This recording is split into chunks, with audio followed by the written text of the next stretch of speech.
नमस्कार, बहुत स्वागत है आप सभी का। आप देख रहे हैं न्यूज इंडिया और आपके साथ मैं हूं मनीषा शर्मा। शुरुआत कर लेते हैं इस वक्त की बड़ी खबर के साथ। बड़ी खबर यह है कि राहुल गांधी और प्रियंका गांधी दोनों को धरना स्थल से हटा दिया गया है। अखिलेश यादव को भी धरना स्थल से हटा दिया गया है। पीएम आवास के करीब धरना दे रहे थे राहुल गांधी, प्रियंका गांधी और अब से थोड़ी देर पहले अखिलेश यादव भी पहुंचे थे। हालांकि सभी को अब सुरक्षा बलों की ओर से हटा दिया गया है। धरना वाली जगह पर भी भारी सुरक्षा बल तैनात किया गया है। तो ये जानकारी अब तक साझा कर रहे हैं। पीएम आवास के पास प्रदर्शन कर रहे थे कांग्रेस नेता राहुल गांधी, मल्लिकार्जुन खड़गे, प्रियंका गांधी।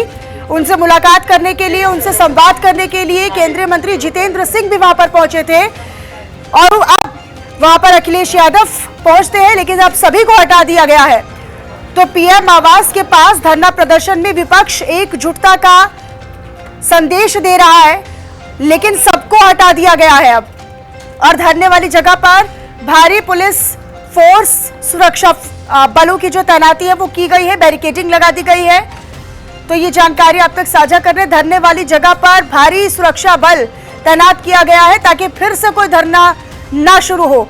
राहुल गांधी और प्रियंका गांधी दोनों को धरना स्थल से हटा दिया गया है। इस वक्त की बड़ी जानकारी। एक तरफ जंतर मंतर पर लगातार प्रदर्शन और बड़ा होता हुआ नजर आ रहा है, तो दूसरी तरफ पीएम आवास के पास भी घंटों तक चले नारेबाजी और विरोध प्रदर्शन के बाद अब आखिरकार सभी को वहां से हटा दिया गया है। खासतौर पर राहुल गांधी, मल्लिकार्जुन खड़गे, प्रियंका गांधी वाड्रा और अखिलेश यादव भी उन्हें ज्वाइन करने के लिए पहुंचे थे। अखिलेश यादव को भी हटा दिया गया है वहां से। पंकज का रुख कर लेते हैं, मेरे साथ मेरे सहयोगी जुड़े हुए अधिक जानकारी के साथ। पंकज, अब से थोड़ी देर पहले हमने देखा कि किस तरीके से लगातार वहां पर नारेबाजी चल रही थी। घंटों चले प्रदर्शन और नारेबाजी के बाद अब वहां पर से सबको हटा दिया गया है। राहुल गांधी, प्रियंका गांधी, मल्लिकार्जुन खड़गे और अब से थोड़ी देर पहले तो वहां पर अखिलेश यादव भी पहुंचे थे। जी बिल्कुल, देखिए तमाम पॉलिटिकल लीडर्स यहाँ पहुंचे थे विपक्ष की तरफ से और खास तौर पे कांग्रेस और इसके साथ साथ अगर बात करूं तो राहुल गांधी, प्रियंका यादव, इमरान मसूद जैसे तमाम पॉलिटिकल लीडर जो है यहाँ पहुंचे थे और तकरीबन 2 घंटे तक यहाँ बैठे रहे और उसके बाद वो लगातार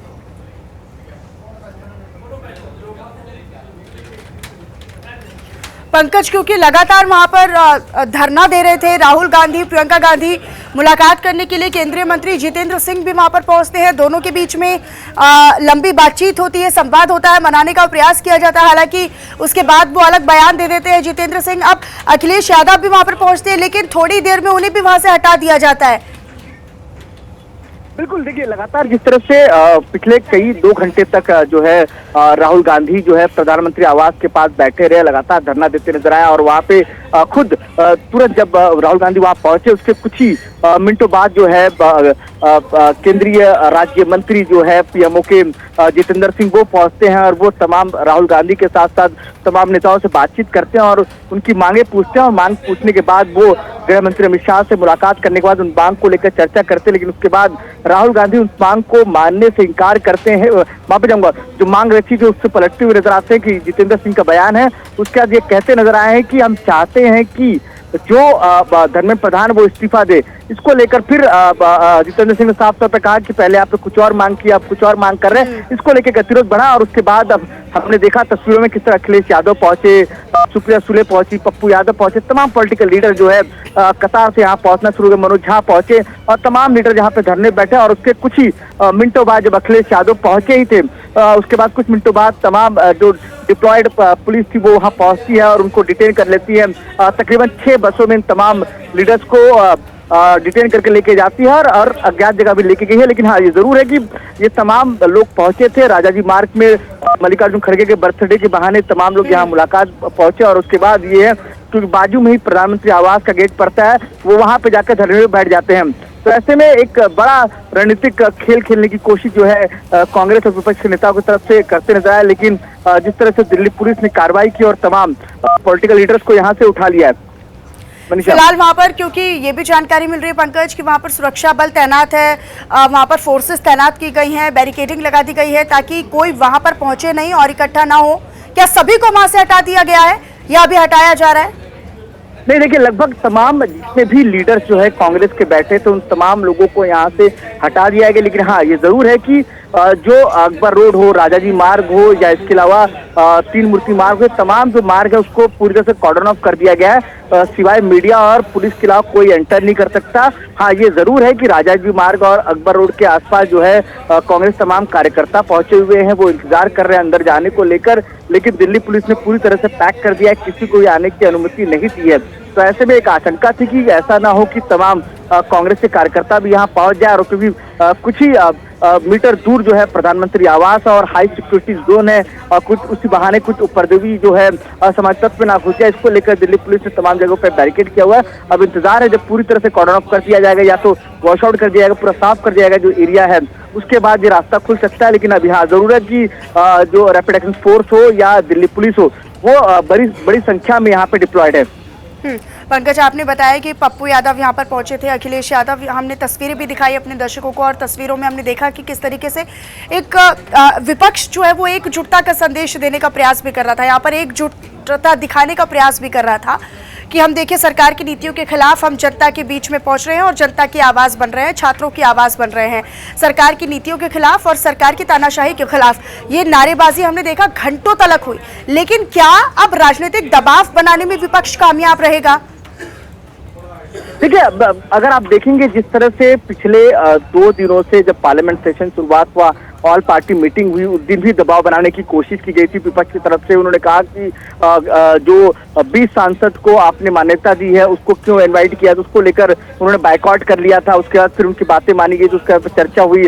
उसके बाद कल हमने जिस तरह से देखा कि तमाम जो प्रदर्शनकारी हैं वो संसद की ओर मार्च करते नजर आए, और उसके बाद उन पर दिल्ली पुलिस ने बल का उपयोग किया। उसको लेकर भी लगातार जो है विपक्ष सरकार को घेरती नजर आई, और लगातार इस बात को कहते नजर आई कि धर्मेंद्र प्रधान को इस्तीफा देना होगा और देना चाहिए। और इस बात को मांग सिर्फ एक कांग्रेस पॉलिटिकल पार्टी ने। ठीक है पंकज, आप रहिएगा। केंद्रीय मंत्री जितेंद्र सिंह क्या कुछ कह रहे, सुनवाते। सरकार ये कह रही है कि संसद में चर्चा के लिए तैयार है, न केवल इस विषय को लेकर बल्कि इस विषय के साथ संबंधित अन्य सभी विषयों को विस्तृत चर्चा के लिए तैयार है। तो बोले साहब नहीं, हम तो यहीं बैठेंगे, आप हमें उठा लीजिए। बोले साहब मैं तो आपसे चर्चा करने आया था बड़ी विनम्रता से, आपको उठाने का तो हमारा इरादा नहीं था, मैं तो सिर्फ आपसे ये अनुरोध करने आया था। लेकिन ऐसा लग रहा है कि आप शायद उस मूड में ही नहीं हैं कि आप कुछ वाया मीडिया या रास्ता निकाला जा सके। तो बोले आप जो मर्जी इसका निष्कर्ष निकालिए, मैं तो वही करूँगा जो मेरी मर्जी है। फिर गृह सचिव जी ने भी एक बात रखी कि साहब अगर आपको बैठना ही है धरने पर तो कम से कम इस जगह ना बैठिए, ये इससे बहुत असुविधा हो रही है जनसंधारण को। तो बोले ये भी मेरी मर्जी है। तो मुझे बड़े अफसोस के साथ कहना पड़ता है, ये बड़ा ही दुर्भाग्यपूर्ण है कि एलओपी का इस प्रकार का व्यवहार रहे कि वो अपने पक्ष को इतनी जल्दी बदलते हैं। और इसका अर्थ ये हुआ कि वो कन्फ्लिक्ट के मूड में है, वो चाहते ही नहीं कि सरकार के साथ सहयोग करके जनहित के विषयों पर चर्चा की जाए या जनहित के विषयों को आगे बढ़ाया जाए। वो ये मन बना करके आए हैं कि कन्फ्रंटेशन हो, कन्फ्लिक्ट हो, मुझे कोई मुद्दा मिले। लेकिन हम जानते हैं इस देश का आम इंसान, आम नागरिक इतनी समझ रखता है कि उस प्रकार की पॉलिटिकिंग में या इस तरह की राजनीतिक नौटंकी के झांसे में नहीं आने वाला। और जहां तक सरकार का ताल्लुक है, आपको स्मरण हुआ आज प्रातः ही प्रधानमंत्री जी ने बहुत स्पष्ट कहा है कि नीट और पेपर लीक इत्यादि विषयों के लेकर के जो लोग भी जिम्मेवार हैं उनके खिलाफ कड़ी से कड़ी कार्रवाई की जाएगी, की भी जा रही है। बहुत सारे लोग हिरासत में भी लिए गए हैं।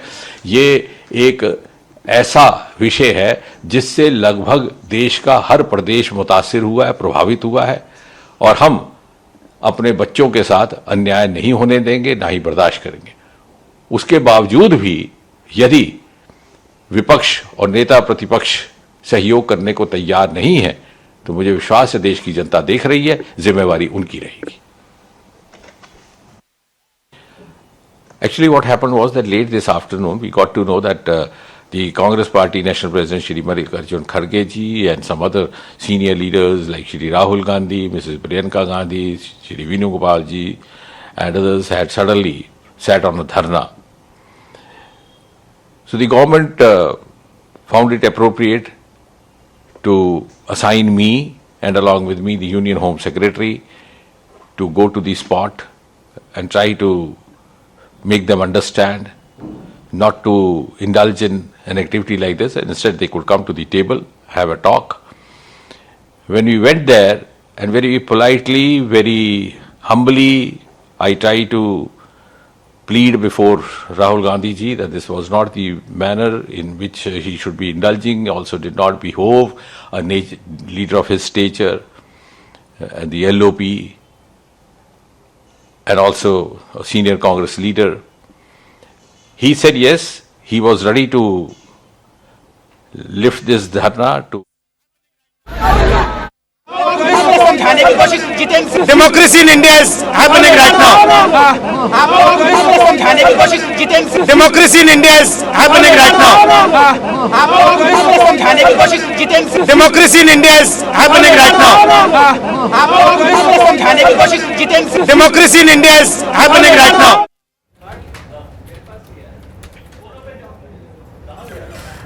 पंकज मेरे साथ मेरे सहयोगी लगातार बने हुए हैं फोन लाइन पर। पंकज, अभी हम जितेंद्र सिंह जो कि केंद्रीय मंत्री हैं उनका रिएक्शन सुन रहे थे।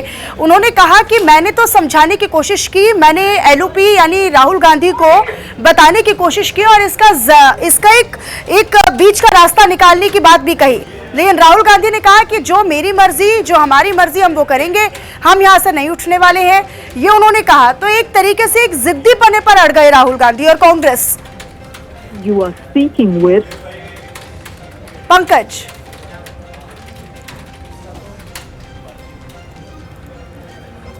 एक बार फिर से पंकज से हम कनेक्ट करने की कोशिश करेंगे।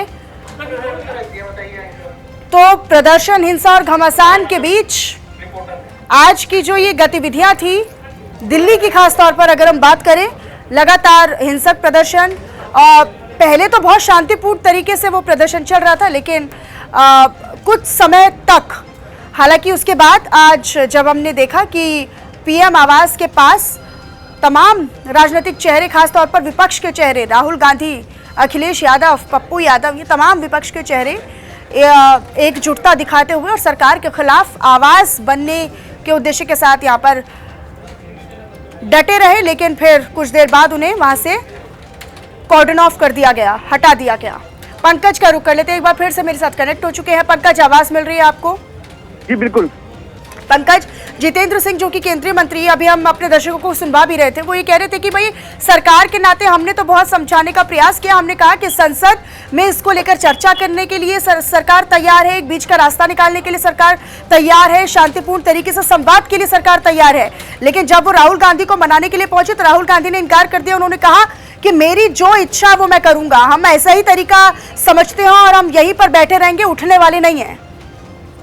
बिल्कुल, देखिए लगातार जिस तरह से मैंने पहले ही कहा कि जैसी धरना शुरू हुआ उसके तुरंत बाद केंद्रीय मंत्री जो पीएमओ के राज्य मंत्री हैं वो तुरंत पहुंचे यहाँ पे और राहुल गांधी से मुलाकात की और राहुल गांधी से अपनी बात रखी। उन्होंने साफ तौर पर कहा कि आप धरना समाप्त कर दिया और धरना ये स्थल नहीं है, और उन्होंने साफ तौर पर कहा कि आपकी जो मांगे हैं उच्च अधिकारी या उच्च मंत्री तक पहुंचाएंगे, सरकार तक, और उससे बातचीत करेंगे। उसको लेकर वो तुरंत गृह मंत्री अमित शाह के पास पहुंचे, उनसे बातचीत हुई और उसके बाद उन्होंने टेलीफोनिक मैसेज पहुंचाया कि हम आपकी बात को मानने को तैयार हैं और जो नीट पीजी मसला है उसको लेकर उच्च अधिकारी से जांच भी करवाएंगे और साथ ही साथ इस मसले को लेकर हम संसद में चर्चा भी करेंगे। लेकिन बाद में उन्होंने तुरंत कहा कि नीट पीजी मामले पे धर्मेंद्र प्रधान का इस्तीफा चाहिए, तभी हम मानेंगे। इस बात को लेकर बहस भी हुई, इस बात पे दोनों आपस में मंत्री और जो राहुल गांधी है उनके बीच में नेता प्रतिपक्ष उनकी बातचीत भी हुई है और उसके बाद ये राहुल गांधी साफ तौर पर कहा कि मेरी मर्जी, मैं यहाँ से नहीं, तो ये वक्तव्य जो है मंत्री की तरफ से बताया जा रहा है। लेकिन साफ तौर पर ये है कि ये हाई वोल्टेज ड्रामा हो चुका था जब राहुल गांधी यहाँ बैठे और उसके बाद जब अखिलेश यादव पहुंचे और अन्य और भी जो इंडिया ब्लॉक के नेता है, लीडर्स हैं, वो तमाम लोग यहाँ पहुंचे और ये लगातार जिस तरह से लोग हुजूम जो है वो आना शुरू हो चुके। कांग्रेस से अलग अलग जो नेता हैं दिल्ली कैडर के, वो तमाम लोग यहाँ पहुंचना शुरू हो चुके थे और उसके बाद फिर दिल्ली पुलिस ने एक्टिवली तमाम जो प्रदर्शनकारी है उनको वहां से हटाया गया। लेकिन पंकज, अब क्या समझ में आता है, क्या नजर आता है? क्योंकि संसद में चर्चा के लिए विपक्ष कह रहा है कि हमने तो कोशिश की लेकिन सरकार मान नहीं रही। इधर जब इस तरह से प्रदर्शन होता है या नारेबाजी होती है या एकजुटता विपक्ष दिखाता है तो फिर सरकार कहती है कि हम तो राजी हैं, हम तो सहमत हैं, हम तो चाहते हैं कि एक समाधान निकले या फिर एक बीच का रास्ता निकले, विपक्ष के साथ हम शांतिपूर्ण वार्ता करें। लेकिन अब संसद में क्या होने वाला है इस मुद्दे को लेकर? देखिए, अब हो सकता है कि कल फिर राहुल गांधी इस मसले को लेकर जो है सदन में मुद्दा उठाए, क्योंकि हो सकता है सरकार भी इस मसले को लेकर जो है उसको घेरने की कोशिश करे। लेकिन लगातार जिस तरह से राहुल गांधी नेता प्रतिपक्ष जो पहुंचे और मल्लिकार्जुन वहां पहुंचे, तो इससे ये साफ होता है कि विवाद जो है लगातार बढ़ता नजर आया और इससे कहीं ना कहीं विवाद जो है लगातार बढ़ता नजर आया। और ये साफ तौर पर है कि अब इस मसले को लेकर कल सदन में भी लगातार बहस होगी और दोनों तरफ सत्ता पक्ष और विपक्ष फिलहाल पीएम आवास के बाहर की क्या स्थिति है? ये जो तस्वीरें हम देख रहे हैं, देखा ये तस्वीरें राहुल गांधी को किस तरीके से बहुत सारे जो सुरक्षा कर्मी हैं वो उठाते हुए जबरन लेकर जा रहे हैं और उठाते हुए नजर आ रहे हैं। फिलहाल की स्थिति क्या बनी हुई है बाहर? देखिए, अभी भी जो एरिया है जहाँ वे प्रदर्शन कर रहे थे वहां से पूरा जो नेता कांग्रेस के पहुंचे थे उन तमाम लोगों को यहाँ से हटा दिया गया है। फिर भी एहतियातन जो दिल्ली पुलिस और रैपिड एक्शन 4 है जो डिप्लॉयड किया गया वो अभी भी मौजूद है और ये कॉर्डन ऑफ पूरा जो अगर प्रधानमंत्री आवास के आसपास का क्षेत्र है, चाहे राजाजी मार्ग हो, अकबर हो या सब तमाम जगहों पर रैपिड एक्शन 4 डिप्लॉयड है और वहाँ पे बैरिकेड लगाए हुए हैं। इंतजार इस बात का है कि जब पूरी तरह से तमाम जो लीडर्स है, जो यहाँ से जो कार्यकर्ता है वहाँ से निकल जाएंगे, उसके बाद हो सकता है कि रास्ता खोल दिया जाए। तो ये तस्वीरें लगातार दिखा रहे हैं, लोगों से भी संवाद करते हुए। देखिए, राहुल गांधी यहाँ पर कुछ समय तक थे, नारेबाजी में शामिल थे, प्रियंका गांधी उनके साथ थी और मल्लिकार्जुन खड़गे भी वहाँ पर थे, लेकिन अब सबको वहाँ से हटा दिया गया है, कॉर्डन ऑफ। और उसके बाद जो स्थिति है उसको अब नियंत्रित करने का प्रयास किया गया है, बैरिकेडिंग लगा दी गई है। और जैसे कि मेरे सहयोगी पंकज लगातार जानकारी दे रहे हैं कि वहाँ पर मौजूद स्थिति को संभालने की कोशिश की जा रही है।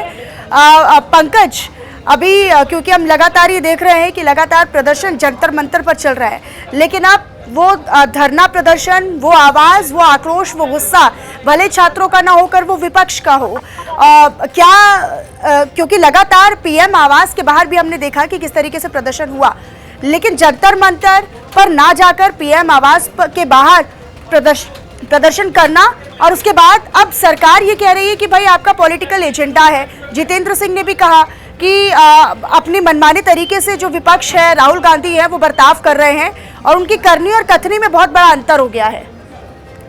देखिए, अब अगर आप देखेंगे तो पिछले कई समय से मैंने पहले कहा कि जो कांग्रेस के समाजवादी पार्टी जो है वो उन जो अनशन पे बैठे सोनम वांगचुक के तमाम लीडर्स हैं उनके फेवर में लगातार बोलते नजर आए, उनके समर्थन पे नजर आए।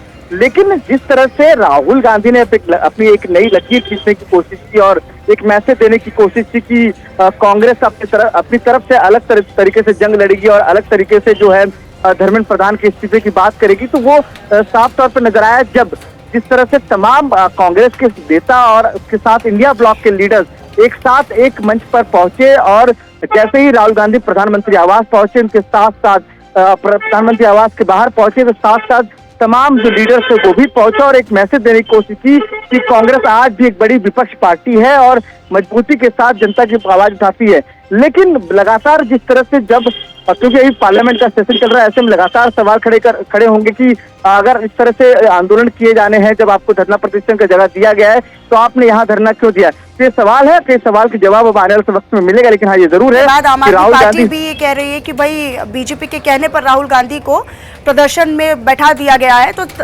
तमाम तरह के आरोप प्रत्यारोप भी इस पर नजर आ रहे हैं।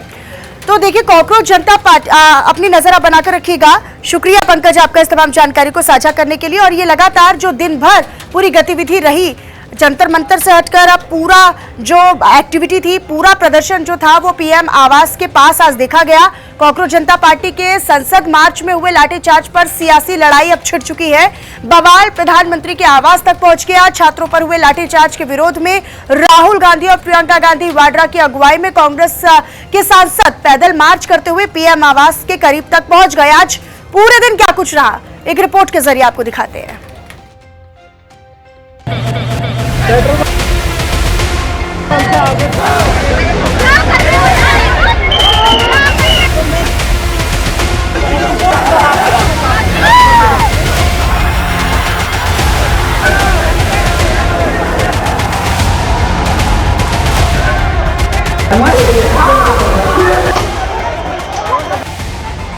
भयंकर हंगामा, जबरदस्त बवाल, जंतर मंतर पर उबाल और कॉकरोच जनता पार्टी के प्रोटेस्ट में भड़की हिंसा पर उठ रहे सवाल के बीच आज दिल्ली का जंतर मंतर शांत है, लेकिन 20 जुलाई को भड़की हिंसा और लाठीचार्ज पर सियासत सुलग रही है। इनकी बात शांति से सुन लें। आप मंत्री जी की जिम्मेदारी है, उनसे रिजाइन करवाइए। देखिए, एक जमाना था जब मंत्री जिम्मेदारी लेते थे। मुझे याद है एक ट्रेन का एक्सीडेंट हुआ था शायद 80s में, अगले दिन उन्होंने इस्तीफा दिया। जो मंत्री रिस्पॉन्सिबल थे, जो उसके समय के रेल मंत्री थे, इस्तीफा दीजिए, जिम्मेदारी लीजिए और सबसे जरूरी तो यह है कि सिस्टम को दुरुस्त करिए। टू स्टूडेंट्स की है, यूथ के फ्यूचर की है, और ये जो किया जा रहा है, लोगों को मारा जा रहा है, पीटा जा रहा है, this is completely un Indian. Modi ji has not even apologized.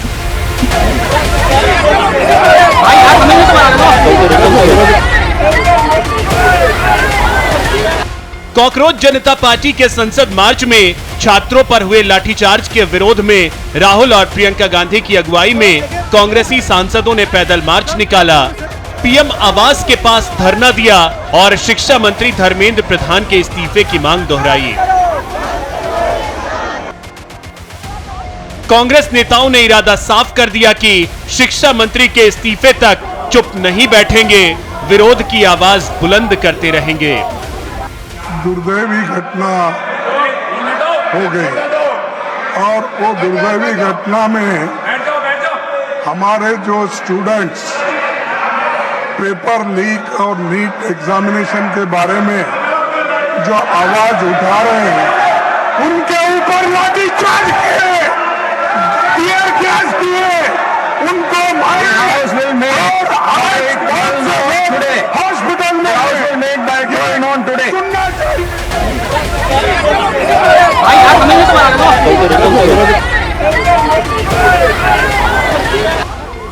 Congress नेताओं ने सड़क से लेकर संसद तक प्रदर्शनकारी छात्रों पर हुए लाठीचार्ज का मुद्दा उठाया।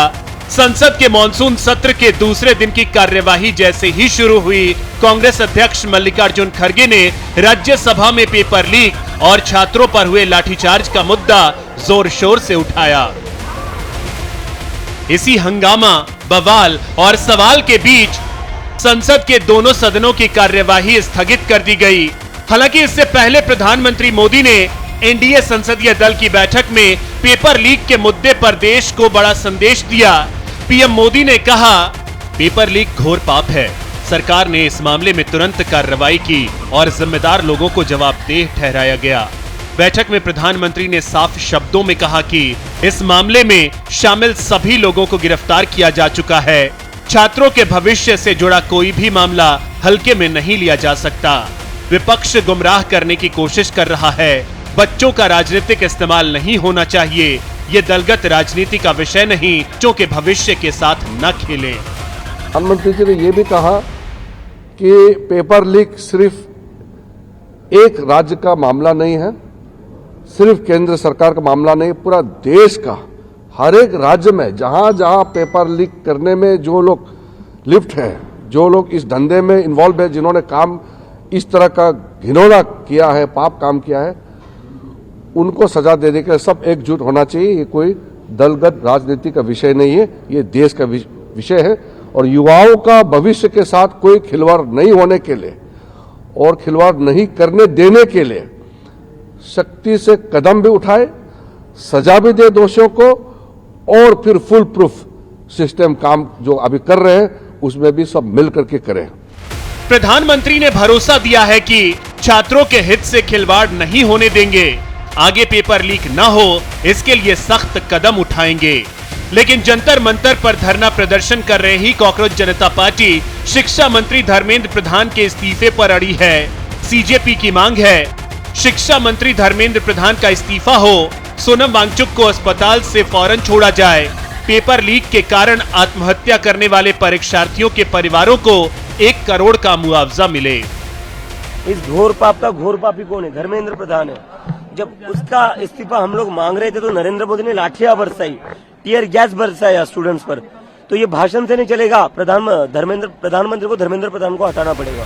कॉकरोच जनता पार्टी ने 2 टूक संदेश दिया है कि जब तक धर्मेंद्र प्रधान का इस्तीफा नहीं होगा धरना जारी रहेगा, जब तक इंसाफ नहीं होगा तब तक प्रदर्शन होगा और सीजेपी के इसी प्रदर्शन के बीच सड़क से लेकर संसद तक सियासी तपिश बढ़ रही है। भारतीय जनता पार्टी अपने मंत्रियों पे और संगे साथियों पर इसलिए दबाव नहीं बना पा रहे हैं और इस्तीफे का दबाव इसलिए नहीं बन पा रहा है क्योंकि वो जानते हैं अगर इस्तीफा दे दिया तो दबे हुए राज भी वो न खोल दें। इसलिए भारतीय जनता पार्टी अपने किसी संगी साथी मंत्री पर दबाव नहीं बना पा रहे हैं और वही कारण है जिसकी वजह से इस्तीफा नहीं हो रहा है। कल से पुलिस ने मोदी सरकार के डायरेक्शन के ऊपर जबरदस्त तरीके से तानाशाही करते हुए लोगों को गिरफ्तार किया, उन पे झूठे केस किए, बिना एफआईआर के डिटेन किया गया। तो कई सारे पेरेंट्स जो हैं उनके घर के परिवार के लोग चिंतित हैं इस बात को लेकर, उनके बच्चे कहाँ गए। दिल्ली में छात्रों पर हुए लाठीचार्ज के मुद्दे पर सियासी तपिश बढ़ रही है। सदन में विपक्ष और सत्ता पक्ष के बीच लड़ाई छिड़ी है। अब सवाल है कि ऐसे ही कोहराम मचेगा तो संसद में कैसे काम होगा, संसद में कैसे गतिरोध खत्म होगा और सवाल ये भी कि पेपर लीक पर मचे घमासान का समाधान कैसे निकलेगा। Bureau report, news India. चलिए ब्रेक के बाद एक बार फिर से आप सभी का स्वागत है। अब बात कर लेते हैं। दरअसल ईरान अमेरिका युद्ध दोबारा शुरू हुए 10 दिन बीत चुके हैं, लेकिन अब तक कोई पक्ष शांत नहीं हो रहा। अमेरिका की ओर से लगातार एयर स्ट्राइक की जा रही है, हमले किए जा रहे हैं, तो वही दूसरी तरफ ईरान भी अमेरिकी एयर बेसिस को चुन चुन कर अपना निशाना बना रहा है। इन सब के बीच हुतियों की भी एंट्री होती हुई नजर आ रही है। सऊदी अरब के बहाने ही सही, उसने भी लाल सागर को घेरने की खतरे की घंटी बजा दी है। कहां जाकर रुकेगी ये जंग और किसी को नहीं पता। जंग के 10वें दिन क्या क्या हुआ, एक रिपोर्ट।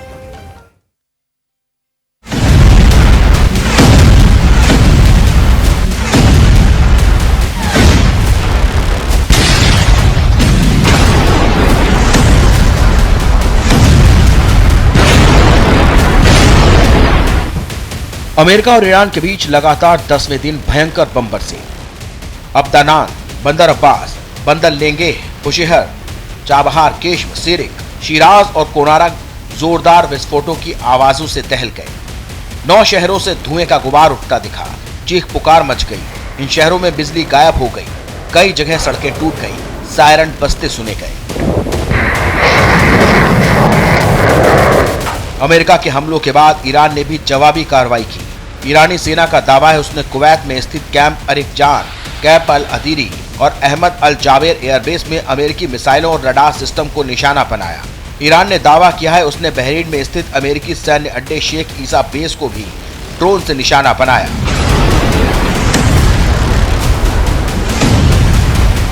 IRGC ने दावा किया है कि हमले में अमेरिकी early warning radar, missile defence radar, FPS 117 radar, Patriot air defence system और air defence satellite communication system को नष्ट कर दिया गया।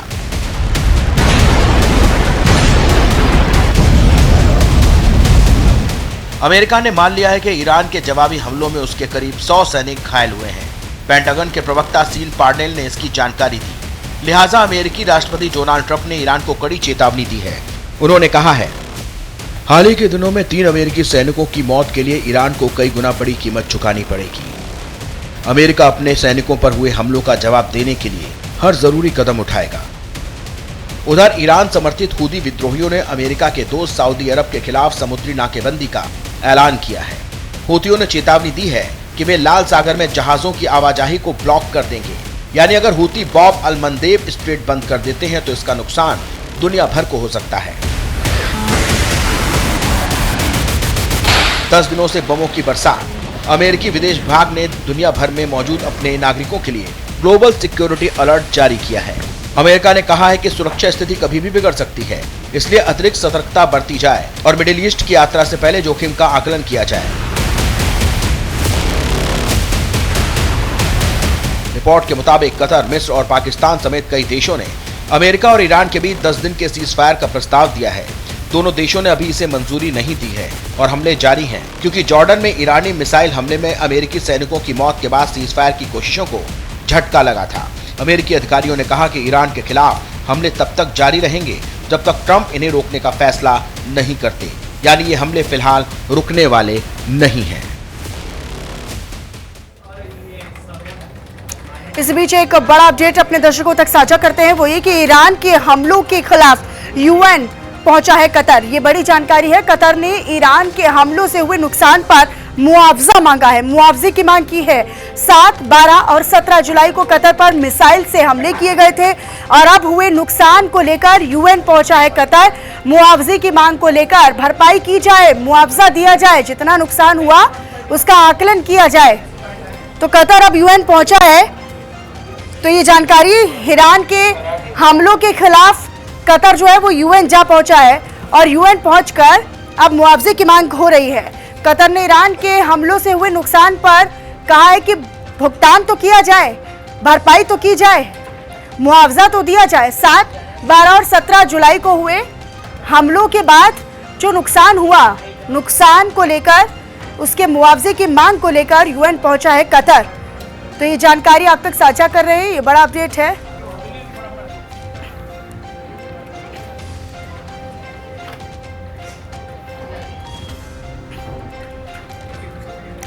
तो युद्ध में 7 जुलाई से अब तक क्या क्या हुआ है, ये बड़ा सवाल है। ग्राफिक्स के जरिए आसान भाषा में आपको समझा देते हैं। 7 जुलाई को क्या हुआ? ईरान हॉर्मुज के पास ओमान के समुद्री क्षेत्र में 3 जहाजों पर हमला किया। अमेरिका, 7 जुलाई को अमेरिका ने जवाब में अमेरिकी सेना ने ईरान पर हवाई हमले किए, अटैक किए।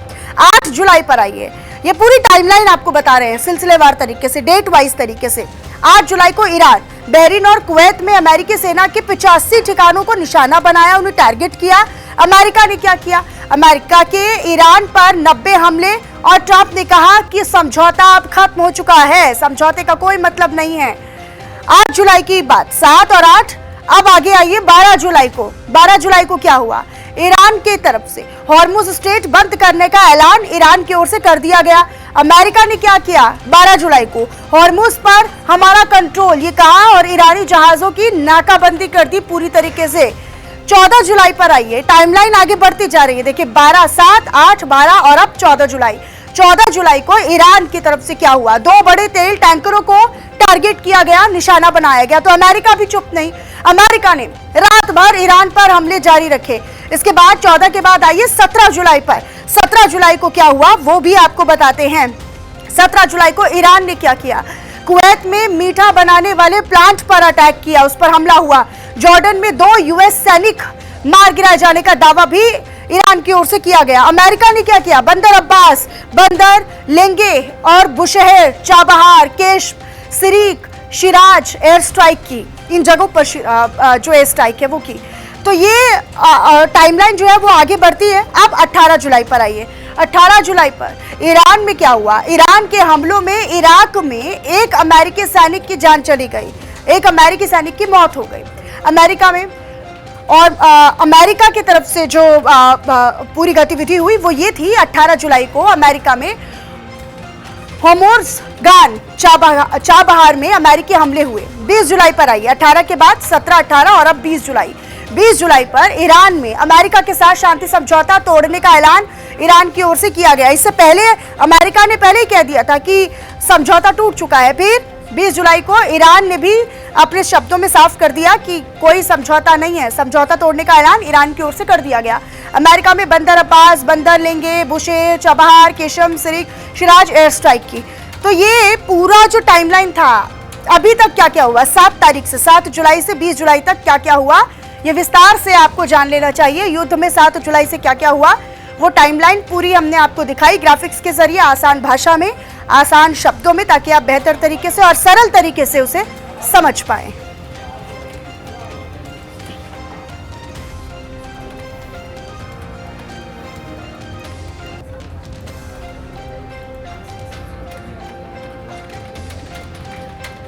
तो वहीं ईरान वॉर में घिरा पाकिस्तान, अब पाकिस्तान पर खुद युद्ध में घिरने का खतरा बढ़ने लगा है। दरअसल यमन के हूती लगातार सऊदी अरब पर हमला कर रहे हैं, अटैक कर रहे हैं। पाकिस्तान और सऊदी अरब के बीच डिफेंस समझौता है, एक बड़ी डिफेंस डील है, समझौता है।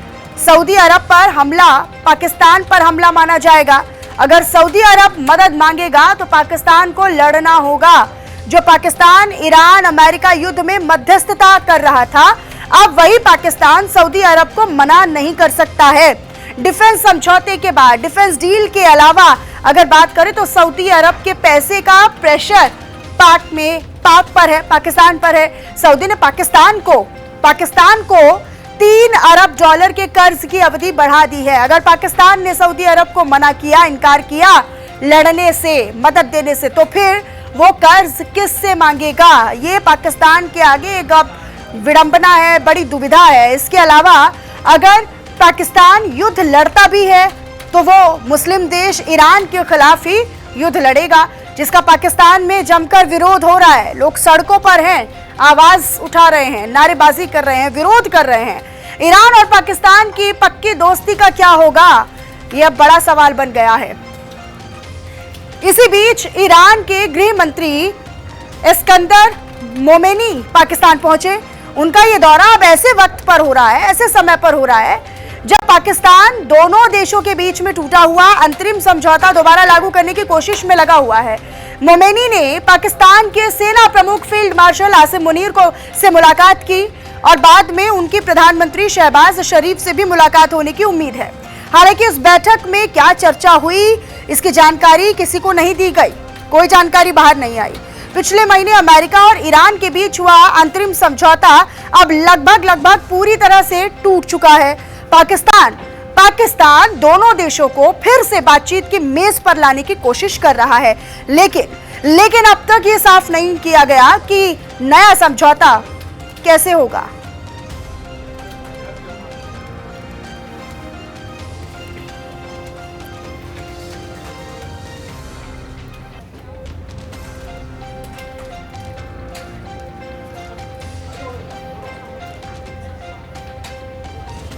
अगली खबर का रुख कर लेते हैं। अगली खबर ओडिशा के बरगढ़ से है, जहां पर सरकारी अस्पतालों में डॉक्टरों की सुरक्षा को लेकर एक बड़ा सवाल खड़ा करने वाली खबर सामने आई है।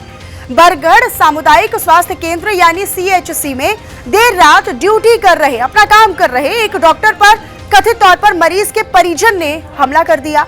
जानकारी के मुताबिक सोमवार तड़के करीब 2 बजे medicine specialist doctor Sudipta Kumar Raut मरीजों का इलाज कर रहे थे।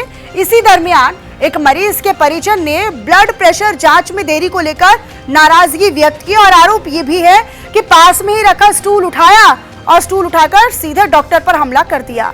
हमले में डॉक्टर के सिर पर गंभीर चोटें आई हैं और इसके बाद उन्हें बेहतर इलाज के लिए रेफर भी कर दिया गया। इस पूरे घटनाक्रम के बाद अस्पताल के स्वास्थ्य कर्मियों में आक्रोश है, नाराजगी है, गुस्सा है। पुलिस ने मामला दर्ज कर जांच पड़ताल शुरू कर दी है, तफ्तीश को आगे बढ़ाया जा रहा है। तो वहीं डॉक्टरों ने अस्पतालों में सुरक्षा बढ़ाने की भी मांग तेज कर दी है।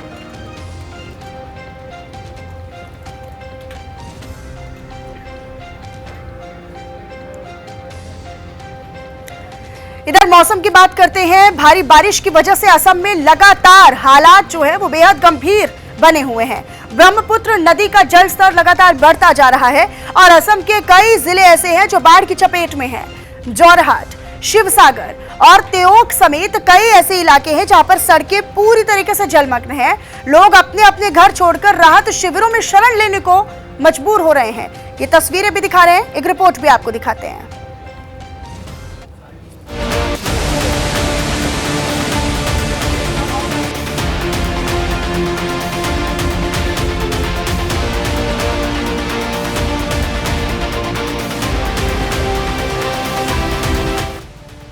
असम में लगातार 3 दिनों से हो रही बारिश ने जनजीवन को अस्त व्यस्त कर दिया है।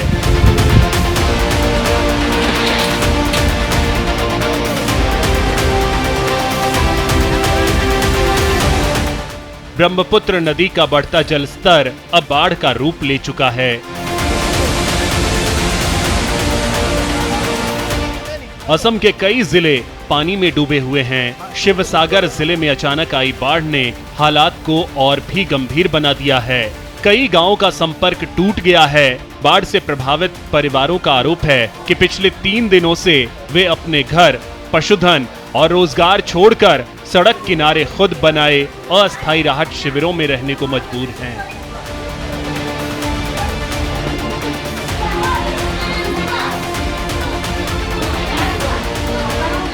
असम की बाढ़ त्रासदी एक दुखद चिंतनीय है और असम के मुख्यमंत्री हिमंत बिस्व शर्मा जिस तरह से दावे कर रहे हैं कि असम के बाढ़ प्रभावित इलाकों में हर संभव मदद के लिए कोशिश की जा रही है, लेकिन असम के जिन्होंने मंत्री है या प्रशासन है वो समय पर जो सुविधा प्रदान करना चाहिए और लोगों को प्रभावित इलाकों में जिस तरह से मदद देना चाहिए उस तरह से मदद अभी तक नहीं पहुँची है, जिस कारण से 3-4 दिन से लोग बिना खाए पिए सड़कों में या खुद से बनाए हुए कैंपों में रह रहे हैं। बाढ़ प्रभावित लोगों का कहना है कि अब तक जिला प्रशासन, जनप्रतिनिधि या पंचायत का कोई अधिकारी उनकी सुध लेने नहीं पहुंचा। अभी तक गोरू छागली सब बाहर में है, दाना पानी नहीं मिला है, हमको नहीं मिला है। हम तो सबर से यहाँ में कैंप में बैठा रहा। ये कैंप किसने बनाया? हमने बनाया, निजे बनाए। सरकार की ओर से कुछ मदद मिला है? नहीं मिला है। क्या कहेंगे सरकार से, क्या मांग करेंगे? मदद चाहिए, कुछ मदद चाहिए हम लोग को खाने पीने, गोरू छागली का। राहत शिविरों में रहने वाले लोगों के सामने सबसे बड़ी चुनौती भोजन, पीने के पानी और दवाइयों की है। छोटे बच्चे, महिलाओं और बुजुर्गों की मुश्किलें लगातार बढ़ती जा रही हैं। लोगों का कहना है कि अगर जल्द राहत नहीं पहुंची तो स्थिति और गंभीर हो सकती है। बारिश के चलते जल जीवन अस्त व्यस्त हो चुका है। जल तांडव का जो नजारा है वो देखने को मिल रहा है। हर घंटे, हर मिनट एक गांव अपने बाढ़ के चपेट में आ रहे हैं असम में। और पिछले कुछ दिनों से असम में लगातार हो रही बारिश के कारण ये जनजीवन अस्त व्यस्त हो चुका है। हम दिखा रहे हैं एक दृश्य जो काफी चिंतनीय है। लोग अपने आशियानों को छोड़ के सड़क के किनारे बैठे हुए हैं। आपसे बात कर लेते हैं। आप लोग कितने दिन से यहाँ पे हैं और बाढ़ का पानी आपका घर कहाँ पे है? अभी हो गया 3 दिन। हाँ। तो हम लोग का घर इधर है, वो पानी से वो डूब चुका है अभी। हाँ। हम लोग 3 दिन हो गया इधर में है। 3 दिन हो गया। तो सरकार की ओर से कोई मदद या राहत मिला है? अभी तक तो कुछ भी वो सरकार का खबर ही नहीं है। सरकार कोई खबर नहीं। सरकार की ओर से कोई मदद या राहत नहीं दिया नहीं दिया। पंचायत की ओर से कोई आदमी आया है? नहीं अभी तक आया नहीं है। नहीं आया। कितने दिन से ये हालत से? अभी 3-4 दिन हो गया। 3-4 दिन हो गया। अब लोग घर कैसा हालत? घर उधर दिख रहा है, घर उधर है, घर में इतना पानी है। एको कमर पानी है भीतरे। तो सरकार में कुछ भी सुविधा दिया नहीं है। हाँ, क्या है घर का हालत कैसा है अभी? सब डूब गया। डूब गया। कितना दिन से डूबा हुआ है? 3 दिन हो गए। 3 दिन हो गया। तकलीफ पूरा हो गया हमारा। हाँ। और घर में इतना पानी सरकार की ओर से कोई मदद मिला? नहीं मिला। आपका घर कैसा है? पानी में कब से हुआ पानी? 3 दिन हो गया। ये आपका घर कैसा हालत है? हालत बहुत खराब हो गया अभी तो। हाँ। अभी अपने हमसे जो भी है वो घर बनाता है। अभी सरकार कोई तो हम लोग को दिया ही नहीं। सरकार से कोई मदद मिला? कोई मदद नहीं मिला है। असम में लगातार हो रही बारिश ने मुश्किलें बढ़ा दी हैं। लोगों के घरों में पानी भर गया है। तेज बारिश की वजह से कई गांवों का भी संपर्क टूट गया है। वहीं बाढ़ प्रभावित कई परिवारों का कहना है कि उन्हें अब तक मदद का इंतजार है। बाढ़ प्रभावित परिवारों ने प्रशासन से जल्द मदद मुहैया कराने और बाढ़ से हुए नुकसान का मुआवजा देने की मांग की है। Bureau report, news India. चलिए आगे बढ़ लेते हैं। अब आपको बताया जाए, बाढ़ के बीच मुख्यमंत्री हिमंत बिस्वा शर्मा के निर्देश पर जल शक्ति मंत्री सुशांत बेरुगुहाई खुद मोर्चे पर उतर चुके हैं। संवाददाता ने असम सरकार के कैबिनेट मंत्री सुशांत से खास बातचीत की है, आपको सुनवाते हैं। असम में बाढ़ की हालत काफी गंभीर होती जा रही है और इसी बीच असम के मुख्यमंत्री हिमंत बिस्वा शर्मा ने कई निर्देशना जारी की है, जहां असम के मंत्री जितने हैं सभी को बाढ़ प्रभावित इलाकों में दौरा करने के लिए कहा गया है।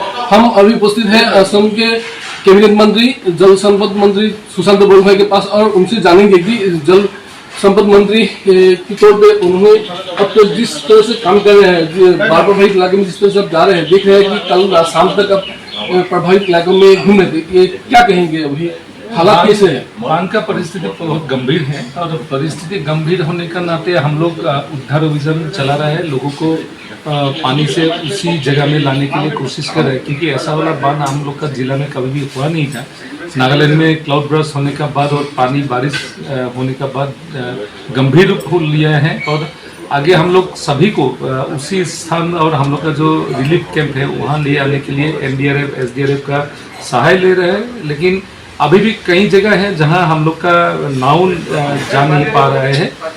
उन लोग के लिए अभी हेलीकॉप्टर से हम लोग खाने का सामान देने के लिए कोशिश कर रहे हैं और जितना भी लोग गंभीर स्थान में हैं उन लोग को प्राथमिकता दे रहा है कि उन लोग को लेके आके सुरक्षित स्थान में लेके आने के लिए। माननीय मुख्यमंत्री जी ने खुद ये पूरा बांध का परिस्थिति हम लोग के साथ मिलके देखभाल कर रहे हैं और हम लोग का जितना वरिष्ठ अधिकारी है सबको इंस्ट्रक्शन दिया है कि जितना हो सकता है इतना हम लोग सहाय करें। ये थे हमारे साथ असम के कैबिनेट मंत्री और जल शक्ति मंत्री सुशांत बरगोहाई, जिन्होंने बाढ़ परिस्थिति को लेकर काफी चिंता जताई और बाढ़ से निपटने के लिए हर संभव मदद और कोशिश कर रहे हैं। असम से Sanjay Prasad Shah, news India, information. इधर जम्मू कश्मीर में लगातार हो रही मूसलाधार बरसात ने जनजीवन को पूरी तरीके से प्रभावित कर दिया है, अस्त व्यस्त बना दिया है। भारी बरसात के चलते जहां वैष्णो देवी और अमरनाथ यात्रा एहतियातन तौर पर स्थगित कर दी गई है, तो वहीं पुंछ में भी भूस्खलन से नेशनल हाईवे बंद हो चुका है। दूसरी तरफ अखनूर में उफनती चिनाब नदी किसानों के लिए एक बड़ी मुसीबत बनती जा रही है। जम्मू कश्मीर में लगातार हो रही भारी बारिश से तबाही का अंदाजा इसी बात से लगाया जा सकता है कि 2 दिनों के भीतर, सिर्फ 2 दिनों के अंदर ही 23 लोगों की जान जा चुकी है और कई लोग अभी तक लापता हैं। एक रिपोर्ट आपको दिखा देते हैं।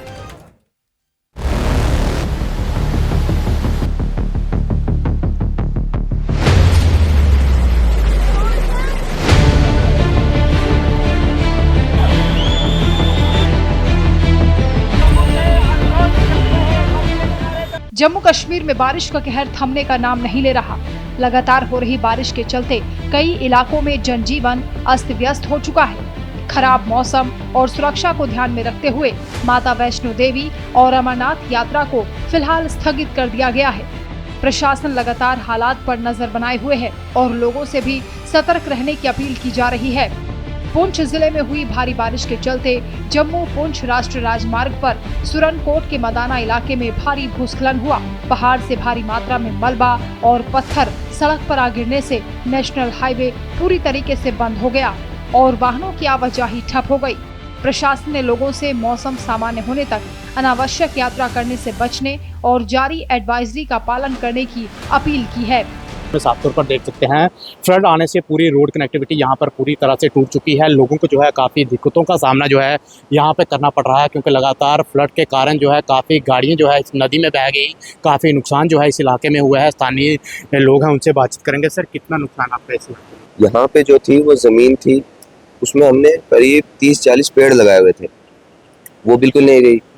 तो ये जो रोड थी ये बिल्कुल नहीं रही है। यहाँ पे पार से जो रोड थी वो तो ऐसे लग रहा है कि यहाँ पे रोड है ही नहीं है, बिल्कुल यहाँ पे कुछ था ही नहीं इससे पहले।